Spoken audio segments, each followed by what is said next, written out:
Welcome to Vox Scream, a Kill Team podcast where we aim to help players of all skill levels supercharge their game and separate the signal from the noise. I'm Mark Meyer, joined by Kill Team heavyweights George Pratt and Joe Gallo. We're coming to you from the Triangle region in North Carolina. Thanks for listening and enjoy the show.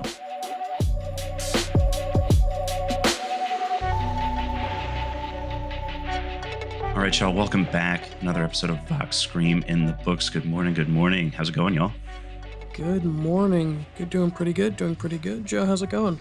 Great, man. Just, we out here doing podcasting, shouting into the void, as it were, and talking about some Kill Team in the meanwhile. More like screaming into the box. He said it. He said the thing. I'll get it. So we got a lot of cool stuff lined up today. We got some awesome ITD game recaps, but I think first we were going to spend a little time talking about the World Team Championship coming up this coming weekend after this episode airs. George, you had some interesting insights looking at the team comps and the rosters. Yeah, so for anyone who's not aware, the World Team Championship is a annual event held in Belgium. And it brings together, it is, like it says, it is teams of 5 players, and from all over the world. It started out with 40K, and as Kill Team grew, it added a Kill Team thing, and last year's was pretty cool, was pretty big. This year's looks to be even better. There are 1, 2, 3, 4, 5, 6, 7, 8, 9, 10, 11, 12, 13, 14 teams. And yes, the United States is represented by some of the best players in the country. So now that I've gone over what the WTC is, I'll go ahead and give you the countries that are representing. So there's a team from Australia, a team from Germany. There are 3 teams from Spain. Spain got to rep their Kill Team bravado. There are 2 teams from France. So I know last week we talked about if there were any Kill Team players from France. Turns out a lot, at least 10. There's an Italian team, a Netherlands team, 2 Polish teams. Poland, apparently a big Kill Team in Poland. 2 UK teams, and 1 US team. And I was actually invited to go to the WTC as like a ringer for some other team, but I was like, no, dude, I'm poor, can't do it, sorry. It was real sad. I wanted to go so bad. Well, I think that's something maybe we can ask our fine fellows that listen to the podcast to maybe support next year. Yeah. Once we have, shit worth listening to. Well, one thing that kind of jumped out at me right away when you sent this over my way was, obviously I'm a little bit biased, but I look and only see 1 US team versus like all of these, European teams and then teams even further abroad. Is the US bad at Kill Team? No, we're just expensive to get flights to the EU, mostly. Yeah, that makes sense. Yeah. As it turns out, so there have been 2 World Championships of Warhammer, which is the World Champs that Games Workshop puts on for Kill Team. And the first year it was won by Orion on his Gellerpox, who is a US player. And the second year, last year, was won by Alexa Pavkovich, who is an Australian player who is on the Australian team for the WTC. So we have at least 1 championship under our belt. So we're pretty good at Kill Team. It's just expensive to get from the US to anywhere else. Travel can be prohibitive. Damn you, capitalism! Yeah. No, this is not a political podcast. Vote for the four-armed emperor, but I digress. Yes. I just wanted to go over the teams because I think that the players picking teams for the overall team is super interesting. And I guess we should probably start with how a team tournament works. So in general, a team tournament, every team of players, whether it be 2 players, 3 players, or in this case, 5 players, has a team captain. And the team captains will come together before the round, and they will do a sort of pairing mini game. So they'll know what maps and missions they will be playing on, and they'll know what the enemy teams are, and then they roll off, and one of them decides to be the first team, and one of them is the second team. And essentially, they will say, one of the teams will say, I've got this team. I'm going to put up Gellerpox. So you give me two of your teams that I will choose to play this Gellerpox player into. And they'll be like, well, Gellerpox is a big horde team, so we'll put out something else like a Gellerpox mirror match, or something with like Brood Brothers, something with a lot of indirect, or something with indirect and other horde, so that they'll say, okay, well, I don't want the Gellerpox mirror match, so I guess Gellerpox into Brood Bros, and we'll see what happens there.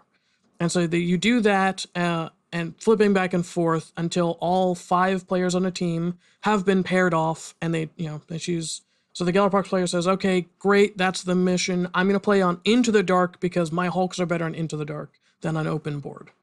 And so, like, you get to determine what maps, and kind of to a lesser extent, the matchups. And so that is how a team tournament functions. And so, given that context, I think it's super interesting, the teams that have been taken. Because some of them, a lot of the teams are very like, I'm just take a bunch of flex kill teams into this team tournament so that it doesn't really matter what we get matched into. I'll just play kill team. But I know one of the teams, when we get to it, is very matchup dependent, it looks like to my eye. So just a real quick recap, what you're saying is when they're pairing off, one team captain gets to determine the matchup, like what team they're going to pair up against an opposing team, and then the opposing team in that situation then gets to pick which map they're going to play on. Yeah, it depends on specifically how that tournament has it set up. Sometimes the first team picks their team, and then their opponent puts up 2, and they select, and the opponent puts the mission and map. Sometimes the first team gets the mission and map. It just depends. Yeah, but there's a little bit of give and take and some gamesmanship going on there. What were some of the observations you had about these teams? All right, so I think going down the list is just the easiest, so we don't miss anything. So starting with the Australia team, the Aussies, they've bringing Hearthkin Salvagers, Warp Coven, Void Scarred, Wormblade, and Blooded. And I think this is a fairly balanced like team comp to bring. Salvagers are good anti-elite, Blooded are good anti-elite, and sort of just a good flex horde. Wormblade are a good flex horde. Corsair are great at just, does the mission cost action points? I guess we'll just score points then. And then Warp Coven's a really good flex team. And so to me, this sort of doesn't require the team captain to be like, this requires a perfect matchup. Like, their only thing they have to worry about is getting Warp Coven or Corsair into bad matchups. Or, Warp Coven or Corsair, because, like, Corsair into Scouts. Scouts are great at killing elves. So, like, they kind of want to avoid that matchup, but otherwise they don't really care too much. What do you guys think about this? So immediately, I think this team is not losing to elites. That's what immediately stood out to me. I mean, all they gotta do is just not put Warp Covenant into elites, and they are literally never losing an elite matchup, assuming that all the skill level of these guys is on par. Yeah, I think one of the things that jumps out to me is just seeing Corsairs in like a really competitive environment like this. I think it's kind of, to my understanding, it's kind of fallen out of flavor. Obviously, in our local meta, Corsairs are like still a pretty popular team, but just in a larger, like high level competitive setting, it's interesting to see that pop up. And obviously, as a Salvagers enjoyer, I'm happy to see that. And it does feel like a very flexible team in a team tournament kind of setting, very good against elites, as you said, and can hold their own against a lot of hordes now. I mean, that's just, they have like some good strengths on Into the Dark, but I feel like it is, an uphill battle for them on Into the Dark. So that's one thing I would watch out for there. Yeah. So overall, I think Aussie team is fairly balanced. They don't have a lot of bad matchups, and the few they do have, they should be easily able to navigate around. So moving on to Team Germany. They're taking Novitiates, Mandrakes, Brood Bros, Scouts, and Salvagers again. And this one is also a heavy mid-range team. There's Brood Bros is the only Horde, and Mandrakes is the only Elf. But like Novitiates, Scouts, and Salvagers are both 10 body teams That with love to be some within 6 solid inches stuff. of their opponent. Yeah. Yeah. So like Mandrakes are the only thing they have to watch out for a bad matchup into Scouts, and they want to get their Scouts into every Elf team. Otherwise, like Novitiates, if you can face something that would rather shoot you than fight you, you're gonna be solid. But it's still not terrible. Brood Bros can go into anything. Salvagers are great anti-elite, but they can hold their own in pretty much anything. So this also speaks to me of a fairly balanced, but much more focused on mid-range teams than anything else. Yeah, I agree. And seeing Hearthkin picked again in this sort of team setting really kind of gets the gears turning about like when you're building a team for a team tournament, just having like that tool in your tool belt to throw against something like elites is really strong. Yeah. And with enough flex spots who just don't care what they go up against, you should be able to sort of engineer your way into those situations. Absolutely. And also, you guys are going to continue to see this trend of Mandrakes, Brood Brothers, Scout Squad. I wonder if we should deal with those. I mean, they're good. They're strong.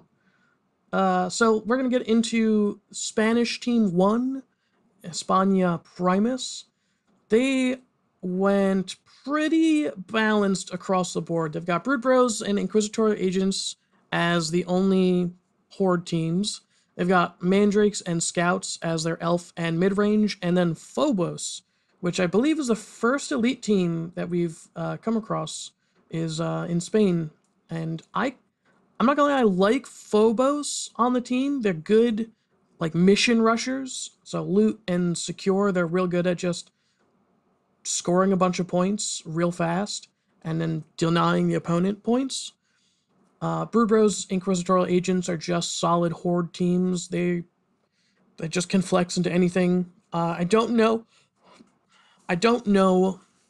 what the roster is for Inquisitorial Agents. I am not allowed to see them, so we don't know what his ancillary support is specifically. Although Ace, this is not Ace playing Inquisitorial Agents, but Ace is one of his teammates, and Ace put up a Goonhammer article saying that if you're playing Inquisitorial Agents, you pick Breachers, and then there is got to be a really strong argument to just not ever choose Breachers all the time, which I don't think Breachers are always an auto pick, but I think they're pretty much a solid choice you can pick into anything. So he'll almost certainly have Breachers at the very least on his roster. Yeah, I'd assume so. I'm just scrolling through this, the whole list, and one team that is not on here there is only one person that is taking a team that I think really exploits matchups, and that's Extraction Squad. If I had the ability to have this amount of people on my team, I would highly encourage somebody to have Extraction Squad. They are very, very good into very specific matchups and are extremely uphill for a lot of teams, like randomly good teams. Yeah, but I want to have that conversation when we get to it. Yeah. Because I think there's a solid conversation to be had there. Yeah. So for Hispania Primus, I think they have enough flex where they are okay trying to dodge Scouts with Mandrakes and like Salvagers with Phobos and trying to get their Scouts into enemy Elf teams. Overall, I think this is a really solidly balanced team that's going to require a team captain to be more on their game to make sure that they get good matchups. Yeah, certainly. Because if they get those good matchups, they're just going to be in such a strong position. Oh, which by the way, George, are you team captain for Nova this year? Probably. Not if I can help it, but probably. So let's go ahead to Hispania Secundus, which is Phobos, Blooded, another Inquisitorial Agents, Gellerpox, and Brood Bros. So these guys went hard on the Horde teams, and then Phobos thrown in there. which I think is a very strong flex sort of team. They have inquisitorial agents as their sort of match tailor. So like if they can get into like commandos or mandrakes or ravagers, they could pull out the exaction squad ancillaries. Gellerpox are really good into ravagers because ravagers just can't bully Gellerpox. Brood Brothers are just good into everything, blooded, good into elites, but fine into everything else. And then you've got Phobos who are just like, oh, we're playing loot? I'm just gonna score all your points, thanks. So I like the team comp on Secundus. It's gonna require a lot of the Horde players to really play it on their game, to play those teams at a high level for such a long, like for many games in a row. But if they can do it, I think that is probably the most solid team we've seen so far. As a Horde enjoyer, I really like this team comp. And after this is, the several consecutive European team in a row.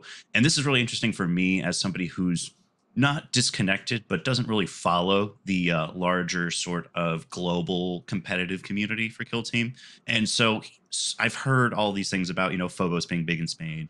I've heard all these things about inquisitorial agents being really big in Spain. And so to finally see it is very interesting to me, to sort of get these inklings of what the meta is like in these other sort of Kill Team powerhouse countries. Yeah, it's interesting because inquisitorial agents isn't super big here in the US. Not at all. I think the only player who plays them is Joe in our local meta. And even then, you generally put them down because they require a lot of brain power to run, and over even a 3-round tournament that can just like wipe you.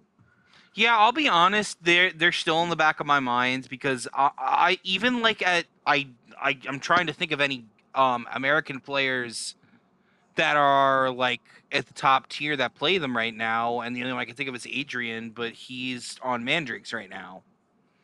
Yeah. So, and then to round out the last Spanish team, España Tercius, they also have Phobos. So every Spanish team has a Phobos player, which I think is super interesting. They really want to get that Phobos onto any loot boards. I'm not sure if the maps are mission dependent or if everyone plays the same mission no matter what map they're on. But I think the Phobos on loot is sort of like, I don't care what you have. I'm just going to take your points out from under you. And so Phobos is a really good like tech pick for the missions specifically. But otherwise, they've got Scouts, Brood Bros, Warp Coven, Commandos, and Phobos, which is another like solid mid-range backbone team. Brood Bros for your Horde, Phobos as your mission rusher and elites, and then Scouts for anti-elf, Commandos just sort of flex, Warp Coven just sort of flex. Yeah, I mean, honestly, Phobos in general, like even outside of a team setting, I mean, you're amazing at 2 out of the 3 missions, right? And then all you got to worry about is just not getting like a super big horde on capture. And if you do that, you're probably going to have a pretty good tournament run with Phobos. Yeah, I agree. So then we get to the first of the French teams. I gotta admit, I love this name, French Fries. Those are freedom fries, damn it! They're reappropriating it. I know, they're taking it back. So they've got Phobos, Pathfinders, Brood Bros, Novitiates, and Scouts. That's just solid. That's just solid. Yeah, this is a solid, interesting team comp. Like I've been going on about, Phobos are mission rushers. They're good at rushing the mission. They're good at scoring loot. They're solid at scoring secure. Then you've got Pathfinders who just like in the right hands sort of blow away any team. They did recently just get a bit of a nerf. They're not as fast as they used to be, but I don't think that matters too much. I think they're still a solid team. Brood Bros flex into anything you want. Novitiates, as long as you're not playing Ravagers, they should be fine. And then Scout Squad is good anti-elf. So like I think this team is really solid. They're not really worried about bad matchups too much. Again, this is going to be another like, can mid-ranges take on hordes. Like novitiates have got the 2 flamers with a bunch of range on them. Pathfinders are good into hordes because they're all 4/5 Markolites forever. So yeah, I think this is going to be a solid balanced team. It's interesting to me that this is the first Pathfinders team on the list Yep. because even after the nerfs, it's still sort of generally thought about around here as one of the best teams. It is. I think yeah. They're hard. That's really what it is. It's the Inquisitorial Agents thing. They're a very hard team to play because if you get into melee, you're just gonna fold.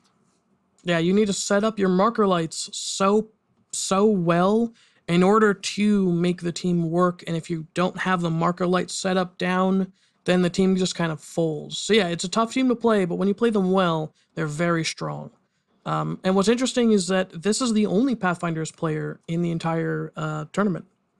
It was kind of lost on me how bad the Pathfinders are in melee until I flew one of my bugs in as Gellerpox and killed one with just a bug at full Yeah. health.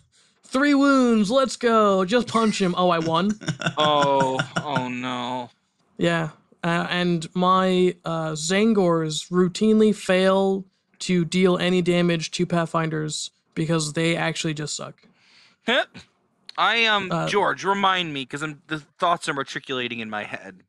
When did we get the balanced data slate that nerfed Colts and Fel War right before Nova? Do you remember? Not a clue. Not a chance.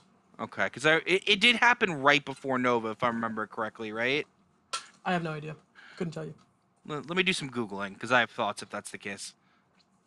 So while you do that, let's move on to the second French team, T1 or Bi. They have Gellerpox, Corsairs, Wormblade, Blooded, Brood Bros. So they have 4 Horde teams and an Elf team, which is super interesting. They basically swapped out Phobos for Corsairs as their mission rusher, which is, I think, it's a different way of doing the same thing. I don't think one is better than the other. It's just sort of sideways from the other. Yeah, I think it's just more of a playstyle preference. I mean, I think that you could probably say that the Phobos are maybe a little bit more flexible just in terms of like their tools and such. But I think you look at the Corsairs and they just have a lot more, I don't want to say like power in individual units, but it does feel like, it's a closer thing to a horde version of a mission rusher if we're looking at that versus Phobos, right? Yeah, I agree. They're just as fast. They hit kind of just as hard in shooting. They hit much harder in melee, but they're much more fragile. So yeah, I think it's a side grade, right? Yeah, I mean, whereas your Phobos are going to be, a little bit more sturdy. You look at the Corsairs, and maybe they can get turn 1 deep strike into like an inquisitorial agent backline or something like that. That's true. You can basically guarantee a plasma grenade in deployment zone with Corsairs off a scout dash, just with the flying dude. Yeah, It's maybe pretty inquisitorial brutal. agents isn't the best example there, just because they can, absolute authority it. So you need that extra movement probably from I don't think Plunderers. absolute authority works on scout dashes. No, it doesn't. No, but Yeah. I think in some boards you're going to need that extra dash from Plunderers. Oh yeah. I think in some yes. It would depend on the board. Yeah, it's super interesting. It would depend on the board for me because usually I'm going to be targeting their movement because they usually only really use at the first turning point. But anyway, to answer the question from earlier, it was August 8th of last year they did the balanced data slate.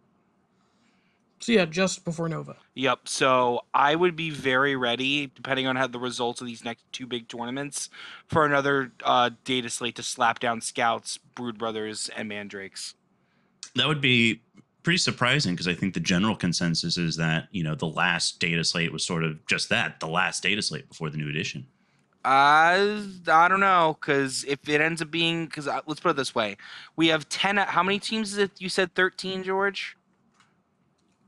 In the team tournament, 14, I think. Yeah, 10 out of the 14 teams have Brood Brothers on them. I think 8 or 9 of the teams have Scouts on them, and Mandrakes are roughly the same. That does not indicate health to me. That indicates something is very wrong, and unless they want Nova to look like that too, because it's going to, they would need to do something previous. to Nova, which we'll see if that happens. But to me, that's a little not good.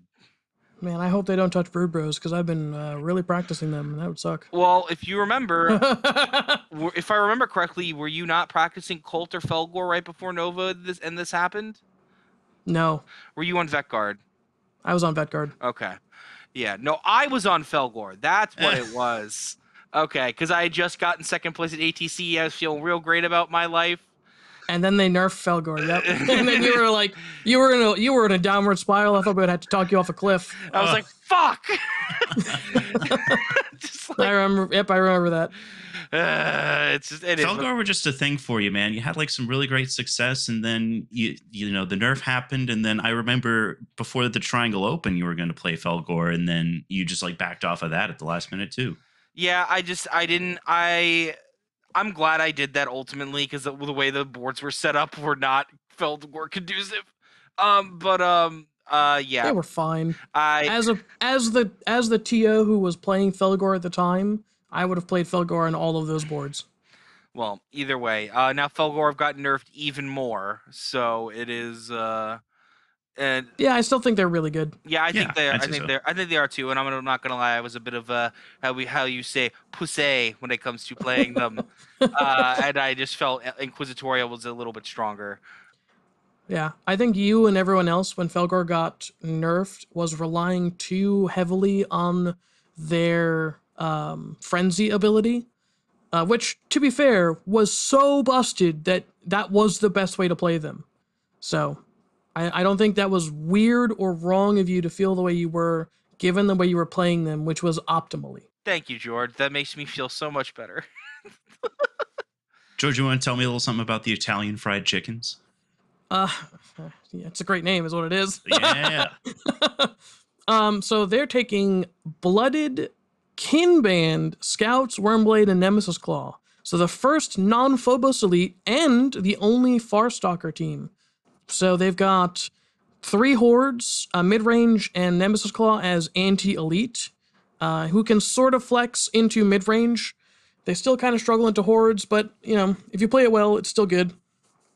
But what's interesting is the Kinband here, because what I think they're doing is they're taking Kinband as their mission rusher, as opposed to Corsairs or Phobos.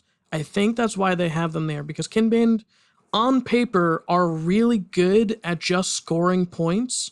They're kind of to bad at killing things, especially in power armor.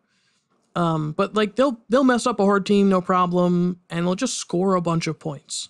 So I think that's what they took Farstalker for. Well, I think I have my response. Okay.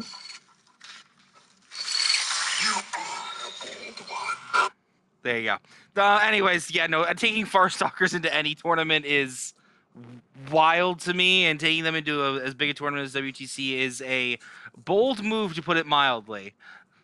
Well, they won a large tournament in Texas. Sure. I mean, anybody. What is it? A broken clock strikes twice, right? Or strikes twice, right a day, or something like that. Either way, it's gonna happen. You have to be a very good player to win a large tournament with any team. So it's not a thing that you can just luck into. If you're winning a large tournament, then 2 things have to happen. 1, you have to be a good player, and 2, you need to be playing a team that can win a large tournament. Because unfortunately, not all teams can. Well, I would immediately question the size of the tournament, because if it's 8 dudes in their backyard. No, I think it was a Lone Star Open. It was like 40 players. Oh, shit. It was a big tournament. Yeah, it was a big tournament, and he won the tournament with Farstalker. And apparently, he'd been just going around Texas being like, yeah, I'm the Kinband player who wins. You know? All right, we appreciate it, Chad. We do. Yeah, so I think, on paper, I've always thought Kinband can compete. They shouldn't be a bad team. I just don't think they play the same game as everyone else. It could also be, yeah, to that point. I mean, we think about it, they're not great, but I think we think about that specifically in the context of the US meta, which is a lot more focused on killing, maybe. Whereas, like, if this is truly, like, you know, a points rush kind of team, you know, you're going to get 4 on primary, you're going to bounce the books and just max secondaries early, like thinking about it in that sense, like it could be really good in the tournament setting. Yeah, that's what I'm thinking. So I like their team comp. I think they're solid. They've got Nemesis Claw for anti-elite, Scouts for anti-elf, and then sort of like everyone else flexes. So they don't really have too many unfavorable matchups. Then we have the Netherlands team, the Tulip Titans. That's what they're known for. Yeah. Love it. They've got Nemesis Claw, Brood Bros, Scouts, Commandos, and Gellerpox. So this is another 3 hordes mid-range elite. They have very similar to just about everyone else. Commandos, good mid-range flex. Gellerpox and Brood Bros, good horde flex. Scout is mid-range anti-elf, otherwise flex. And Nemesis Claw is great anti-elite, and then can fight into mid-ranges. I think the thing so that like- jumps out about this team comp to me is that it's almost exclusively melee. Like it feels very, very melee heavy compared to all of the teams we've seen previously. Yeah, that's right. Brood Bros they can flex into melee. They have good, decent melee ops, but they are a shooting team. They're Right. a vet guard shooty team. But yeah, you're right. They are very melee. Yeah, and I mean, you can also, I guess, make the argument about commandos and how good their shooting can be, but also it's, I don't think anybody's thought of commandos as anything other than a melee horde. Yeah, I mean, yeah, the commandos like Brood Bros. Commandos have a couple of shooty dudes who are good at shooting. Like Brood Bros have a couple of melee dudes who are decent at melee. But yeah, I think commandos are generally considered a melee mid-range. Yeah. Yeah, When you that's look at this, interesting. you've talked a lot about like the points rushers as a really staple part of a lot of these team tournament compositions. Do you see anything like that here? Because I don't see anything that jumps out to me like that. I guess maybe commandos, because you can shush up and then go for it too. Yeah, they're much more of a board control team. So like they'll rush a point insofar as that allows them to project threat into places they want to project threat onto. Right. But like I've played against commandos. I played Liam at last year's ATC, not the last one that just happened, the one before that. Exaction into commandos, and he played real cagey. He played real far back. I gassed everything on turn 2 when he was too far back. So I ran out of CP and got demolished with my exaction squad. So you can play commandos much more cagey into a less good matchup, and they're still really strong because they are all about just commanding the board with their melee and shooting threats, and they're really good at it. So yeah, I don't see any mission rushers. I just see good teams that can play the game well. At the end of the day, what more could you ask for? Yeah, true. Then on to the first of 2 Polish teams, Polish Squig Raiders. They've got Corsairs, Nemclaw, Commandos, Wormblade, and Legionary. The only team with 2 elites, and we've just Legionary. I don't know what marks they're taking because I can't check their roster, but I like the Corsair on there for mission rushing, Nemesis Claw for anti-elites. You have Commandos and Wormblade as flex spots, and then Legionary are actually really good into elites and mid-range teams. So I think that's another solid flex. They can also sort of shut down a bunch of the mission rusher teams as well. With either Korn or Nurgle, they can just sort of push up the board, get into melee, beat up a bunch of elves or Kroot, and just sort of ping-pong their way through a team. So I kind of like Legionary, and then Tzeentch and Slaanesh are really good anti-elites. So I think Legionary still have what it takes to play the game and play it well. I just think that people are so down on their ability to be out-activated, they don't also see the advantage that elites can get to their game plan faster than horde teams can, because they have less operatives and their operatives can do more things at once. So if you set up your game plan on turn 1, you can execute a good game plan on turn 2 with less setup than horde teams or even some mid-range teams. Yeah, so as the other resident Legionary player here, I agree with all of that. The problem is then they give an APL to the multi-gunner and then blow your guy off the board. That's Yeah, I mean, that's fine. As long as you kill 2 or 3 other dudes with him, that's a good trade. Whatever. I mean, but it's near impossible with some of these teams, especially with like Brood Brothers, especially because they're literally can just send an idiot, like send one of their psychic familiars 2 inches in front of you, and then just take you off the board with a plasma because they've already set it up to where they have multiple rerolls on you. And if you lose a legionnaire, more than one legionnaire first and second turning point, you're not winning that game. Just straight up. 100%. Don't lose your legionary. Yeah, I mean, I don't think that you can guarantee, like, you're going to have to do the thing that a lot of elites are going to have to do in this meta, which is, probably go down 4-2 in the first turning point and then fight back up. But if you're in a position to where you can sort of make those big plays on turn 2, like George is saying, it's, that's part of the game plan, right? Is, you might start from a little behind, but you're going to power through in turns 2 and 3, just kill a bunch of dudes and score a bunch of points. It's certainly possible in Into the Dark. I agree with that because you don't have to worry about getting shot turning point 1 and you can play very safe. But you just can't do that on open, in my opinion. And since that's literally the other half of the game, I think taking an elite team into a high-level tournament setting is going to be a very uphill battle for most people. I took Legionary into Kill Team Open 2, where there was the height of Elites Are Dead. I don't know. I did pretty well. I only lost to 2nd and 3rd place. So, like, I think they're fine. I think you can do it. You have to play extremely well, yes.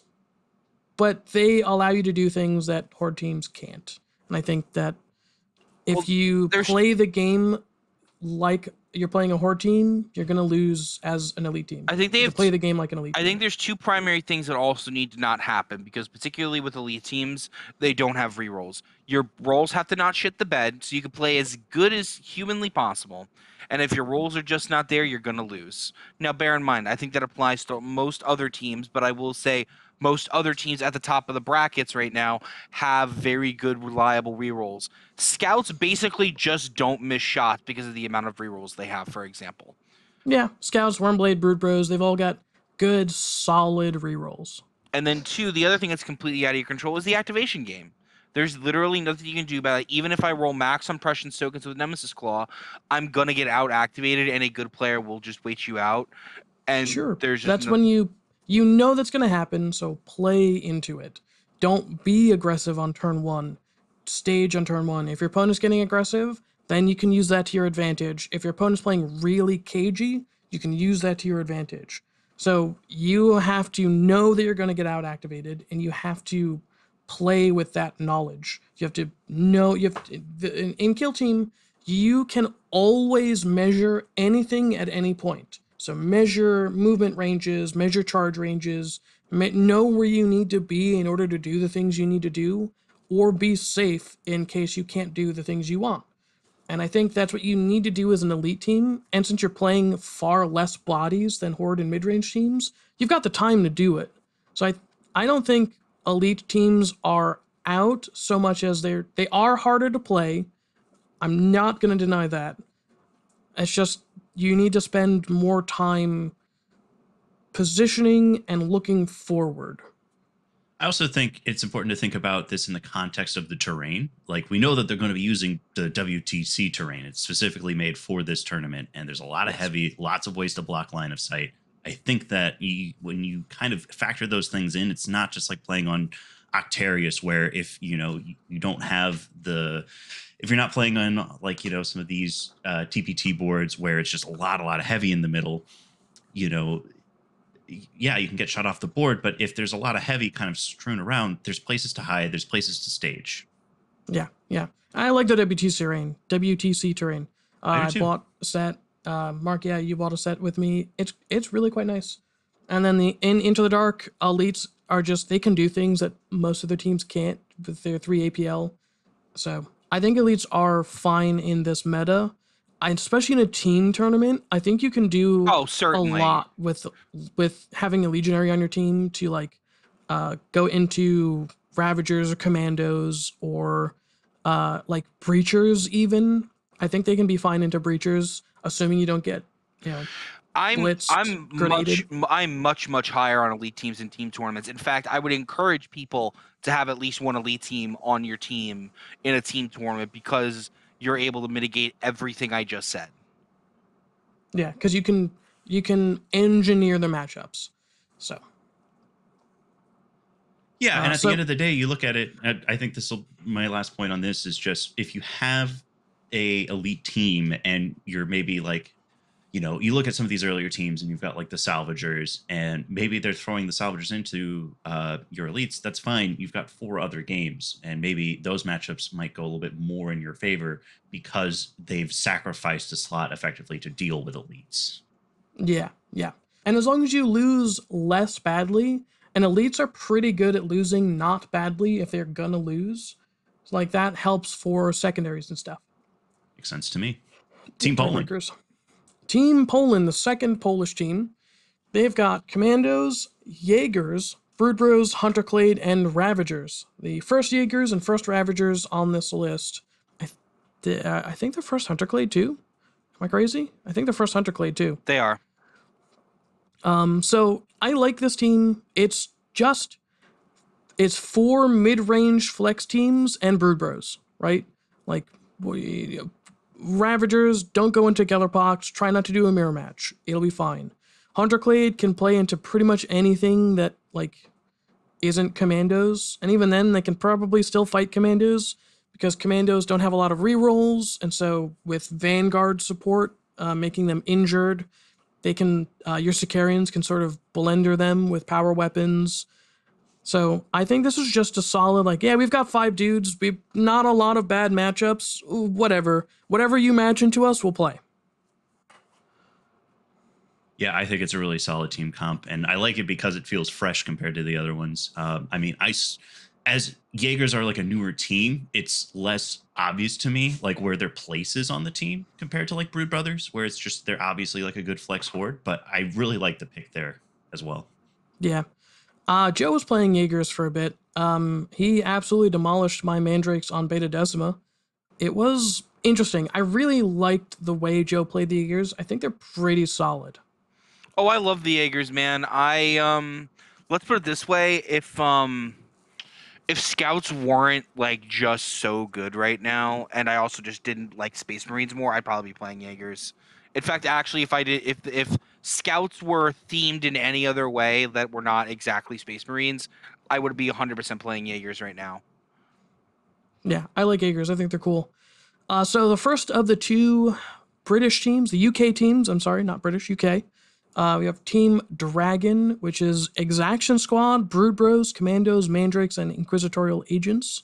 So we have our only Exaction Squad, as we were alluding to before. So it's 3 hordes, a mid-range, and Mandrakes are great mission rushers who are also kind of just mid-rangey power.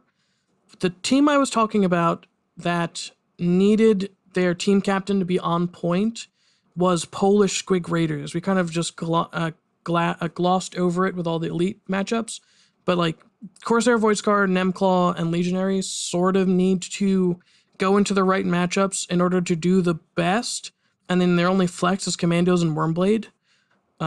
So like I think their team captain's gonna have to work the hardest of anyone here.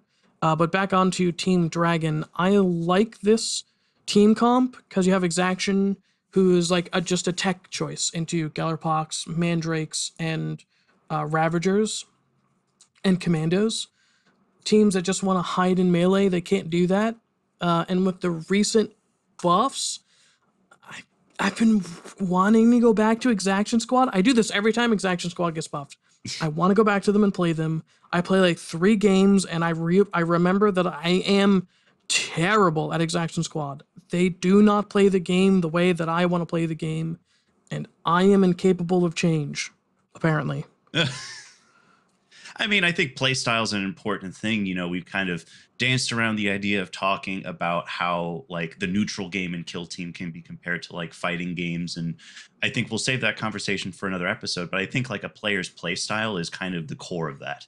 Yeah, I agree. And Exaction are like Commandos. They're very board control heavy, and they've got a lot of abilities and ploys to make their shotguns They can remove cover out to 4 inches instead of 2, which absolutely messes with Gellerpox and Into the Dark, or melee teams in general who want to stage up.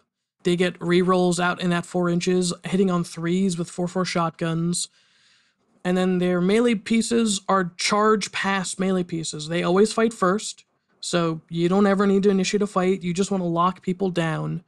And so they're very, very good at controlling the board and moving up intentionally, but not aggressively. And I am bad at that. I'm terrible at that. I move up so aggressively, so much, I can't play Exaction Squad because I want to hit the gas on turn 2, and they are not a hit the gas on turn 2 team. They're a survive turn 2, hit the gas turn 3, win the board, finish the game kind of kill team. I'm bad at it. I don't know how to do that. Yeah, honestly, I'm of the opinion that they are the most underrated team in the game right now. Because I mean, the 5 teams you mentioned that they're good into are the 5 top teams in the meta that are not exactly Brood Brothers, and I think they actually have a good matchup into Brood Brothers as well. I do too, with Weber, some grenades and stuff. I think they're pretty solid. It's just, again, their playstyle is so very different from other teams that it's hard to pick them up and play with them well because they don't. If you do what you would do on a Brood Bros on Exaction Squad, you're gonna lose. Exactly. But otherwise, I like Team Dragon. I think their only matchup that is like hard for them is Exaction Squad. If they get matched up into elites, that's gonna be really tough. If they get matched up into one of their good teams, it's gonna be pretty easy. And then if they get matched up into a flex team, it's a toss up, but they're probably not on the winning end of that matchup. And then Mandrakes just don't get matched. If Elf team, avoid Scouts is pretty much how that goes. And Commandos and Ravagers. And the second UK team, Team Saint, they've got Salvagers, Brood Bros, Mandrakes, Hunterclade, Commandos. Our second Hunterclade team. This is 3 mid-range, Elf, and Horde. Pretty standard. Salvagers, anti-elite. Mandrakes are your Elf mission rushers. And then 3 teams for flexing. Just are you putting up Scouts? Well, I'll not put up Mandrakes and not Salvagers. Play something else. Yeah, I don't care what. Yeah, seems pretty solid and well-rounded. Yep. And then we have Team USA. USA! They're bringing Mandrakes, Brood Bros, Wormblades, Scouts, and Compendium, which I think is Demons. I'm not sure. I can't look at the roster, but I think they're bringing Demons. And if assuming they're bringing Demons, we've got 3 Horde teams, mid-range and Scout, and then your Elf Rusher on Mandrakes, your Mission Rusher. And I think that's a really solid team. Scouts are your anti-Elf, but otherwise they're flexible enough. Brood Bros, Wormblade, and Demons can flex into anything. In fact, Demons are great anti-elite as well. And then Mandrakes can flex into anything, but like stay away from Scouts, stay away from Ravagers. It's an Elf team. Stay away from the things that just eat Elf teams, right? And even still, it's Adrian's Mandrakes, and Adrian won World Champ Golden Ticket off Commandos. If Adrian had to play in Commandos, I think he could do it as Mandrakes, even though it's an uphill battle. I'm so interested to see what this companion team actually is. Like, what else do you think it could be? Do you think it could be like High Fleet? Yeah, the only ones that I could think of are High Fleet. High Fleet is really good. Talons is really good if you can engineer always into the dark. And then Demons are really good. Demons made their way to the World Champs last year.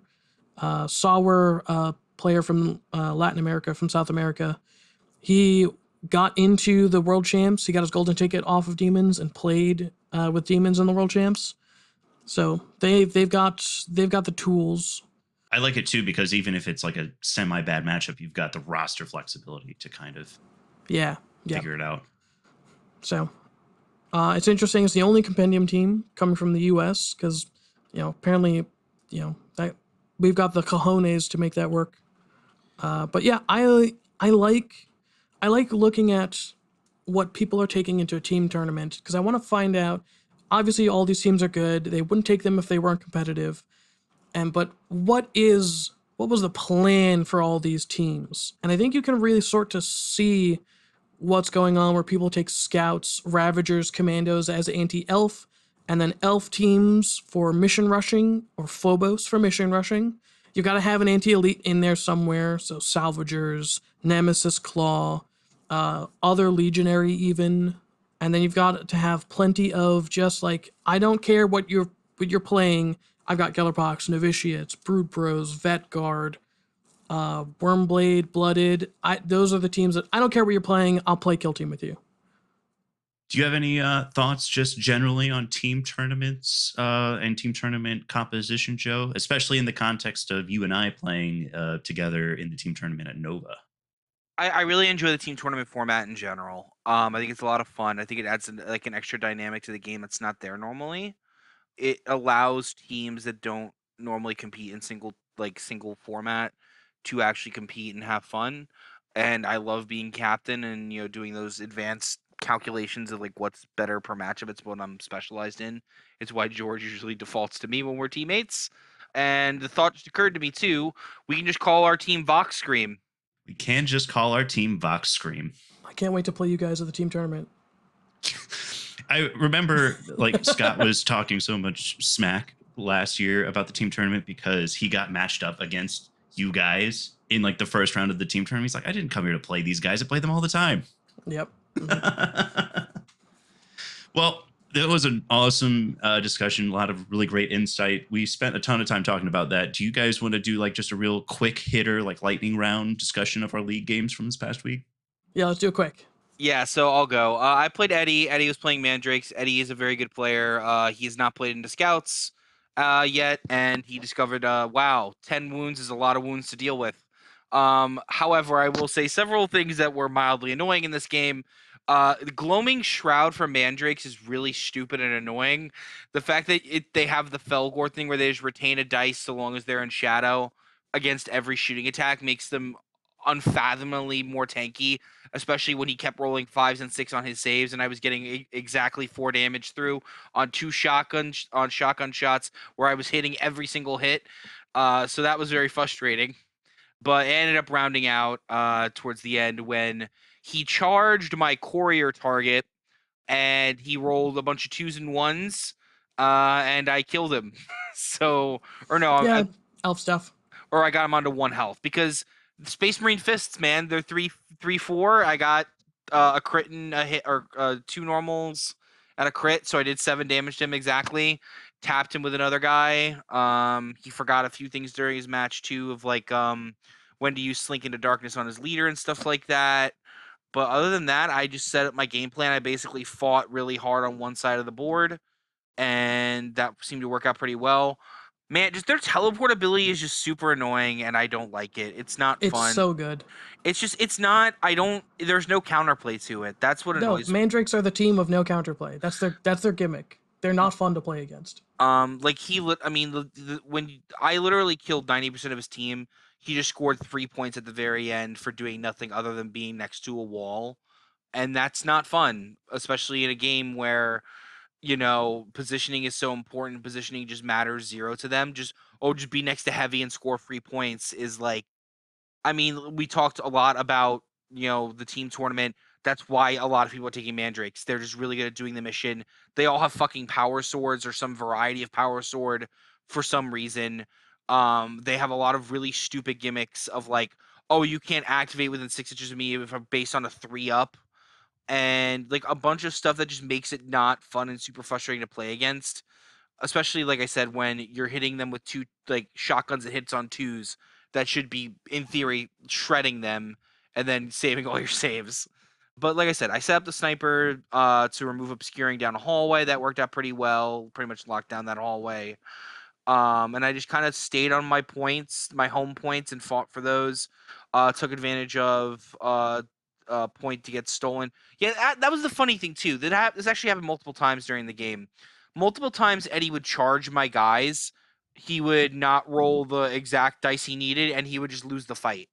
And to be fair, I kept saying, I'm like, all right, you want to charge the guy with the 4-6 knife? I get you got 4-6 lethal 5, but like, even with a reroll, there's a good chance this isn't gonna go your way. Because I get rerolls too. So okay, and 3 or 4 times he did it 4 times. 2 out of 4 times it didn't go his way, and both times it scored me points. I stole his home point from the first time, and I got both my points of courier from the second time. I will say, had he not rolled so many saves, I would have maxed out on tac ops. I only missed 1 point on the scout faction tac op to boop the button, and then if the guy who booped the button survived toward the end, you get the point. And yeah, they can just Mandrake. Oh yeah. One last thing, the fact they can turn like guys that save up on four up into 5-ups effectively with saving on 1s and 2s is just, it's miserable. It's absolutely miserable. It takes teams that are literally designed around saving on a certain save, just getting shredded by attacks they should not be getting shredded by. And it Like does. salvagers who save on a 3-up. Yeah, exactly. It's like that's their whole thing. Like you just turn them into Jaegers that are slower. Like that's and Worse. worse, Go from a 3-up to a 5-up save. right? Because they're APLs. Yeah, because they're APLs too. And yeah, like the more than any other team, Mandrakes do not play by the fundamental rules of Kill Team. And I really, really hope they get changed before Nova, because they're going to be everywhere and it's going to be annoying. But that says nothing about my opponent. Eddie, I love playing Eddie. Eddie's Eddie's gonna be on my team for Nova.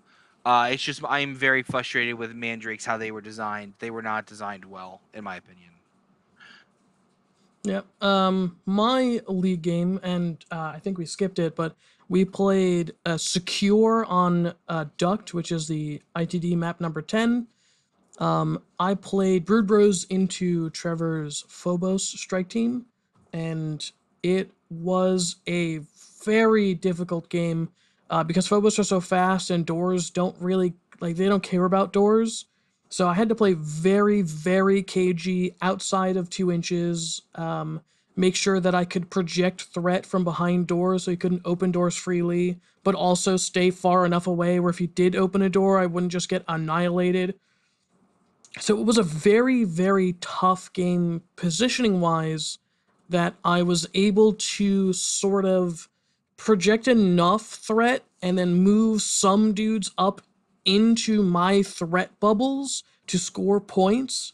And I was just able to stay up on primaries for the entire game. I won it. The score was pretty convincing.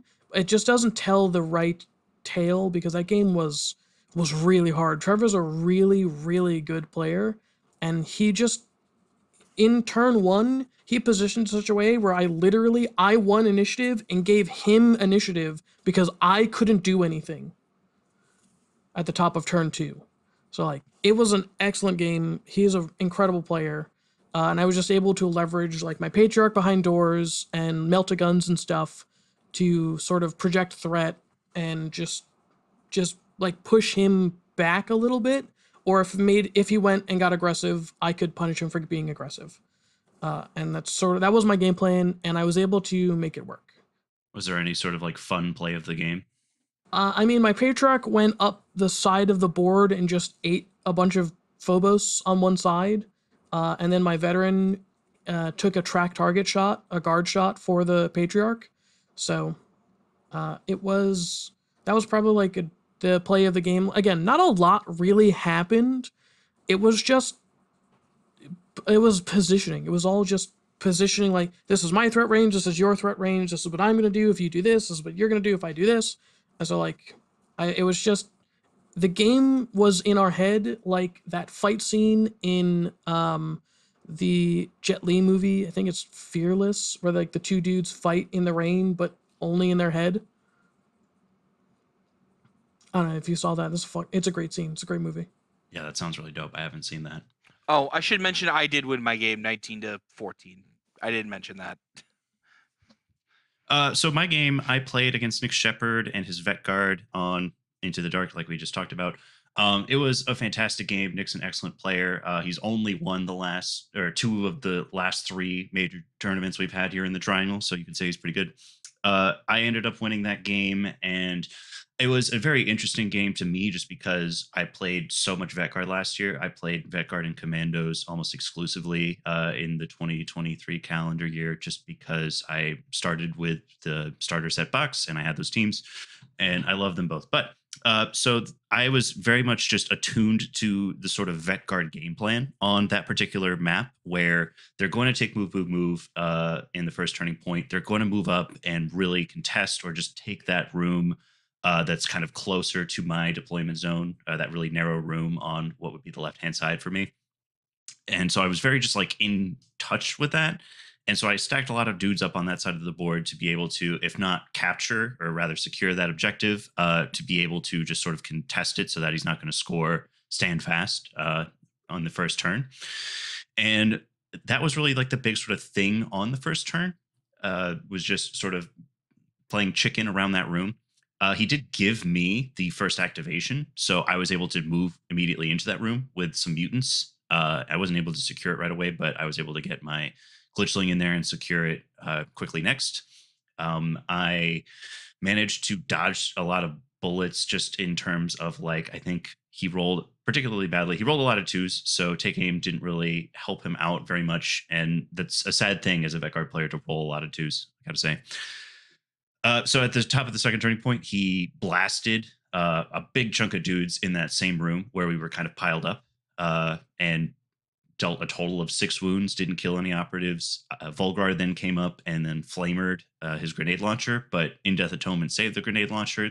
He then blasted that same pack of dudes with a grenade launcher and rolled a bunch of twos. And ultimately, that was a big play that just didn't go in his favor. And if it did, it might have been a very different outcome. But I think part of it, I was just so in tune to what Vet Guard can do on that map. I think two things that might have really swung the game out of my favor was Nick made a bit of a misplay where his demo guy was just a non-factor the entire game. He was deployed to go into that sort of big room in the center. To me, I think in those ITD maps where there's those really narrow corridor rooms on the side, you just really, really want to be playing like your demo guy in one of those rooms to just kill everybody in one of those rooms. Oh yeah, that's where he's supposed to be.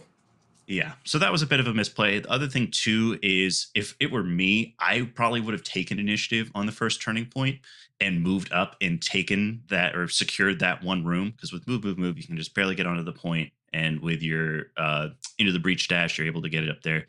So if I had initiative, or if I was Vet Guard, I would take initiative, I would move up and secure that room. And then if I'm going to open the door and try and get in that room, he had his grenade launcher there. He would have just been able to either crack my Flesh Screamer or blast just a whole bunch of dudes and really kind of mess things up on that side of the board. Yeah, sounds like it was a good game. It was a fantastic game. Unfortunately for you, if we ever get matched up together, I now need to avenge myself on you since you beat Nick. Yeah, I've been meaning to talk to you. I'd love to play like some practice games. Just getting ready for Nova. I'm sure that you would like to play against Gellerpox with Brood Bros, and I really want to get a practice game in against Gellerpox as Gellerpox. Like, I don't want my first time playing a kill team mirror match to be in like a high intensity tournament setting. Yeah, fair. As unpleasant as it sounds to do so, I think I need that experience. I think Gellerpox v Gellerpox is actually not the worst mirror match. It's not Mandrakes v Mandrakes. That's awful. Yeah, that sounds pretty disgusting. Yeah, I think I might actually kill myself during that. Well, on that pleasant note. Oh, what do you mean we're all hitting on 5s all the time? All right, guys. Well, this was a dope episode. I really liked that team tournament talk. Any parting thoughts before we get out of here? I know we've got a really exciting episode lined up for next week. We're not going to spoil the surprise, but a little bit of a break, kind of like how this was a little bit of a break from the usual game recap format. But any final thoughts, guys? Yeah, don't get frustrated playing against Mandrakes. That's their entire game plan. The team is designed to psychologically attack you, and in addition to playing kill team. Don't take the bait, guys. Joe?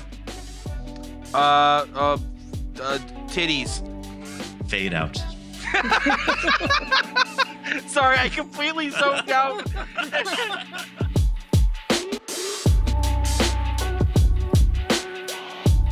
We hope you enjoyed this episode of Vox Screen. You can find us on Apple Podcasts, Spotify, Amazon, YouTube, or anywhere else you get your podcasts. Please follow, subscribe, and leave us a review. Any of those things are going to help us grow. Thanks for listening, and we'll be back soon with another episode.